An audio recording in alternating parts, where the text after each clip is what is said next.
Viva actress and actor are set to have their debut in the Philippine cinema featuring GL movie. Sam Martos has the entertainment update.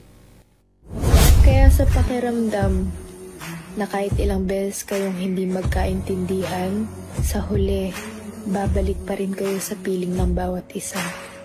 That's the teaser of the new movie Unang Tikim starring Viva Max artist Angelica and Rob Quinto. For the first time, the first GL movie starring the two will be shown in theaters under Viva.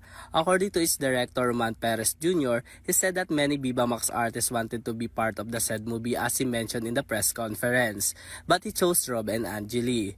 The said movie will be available for viewing in theaters nationwide starting tomorrow, August 7, 2024. Meanwhile, the premiere night of Unang Tikim took place yesterday at SM North The Block where Angelica and Rob Quinto thanked those who support them. Maraming salamat po sa pagpunta nyo sa pagbigay nyo ng bonus. Mahal po namin kayo. This is Sam Martos for EuroTV Showbiz News.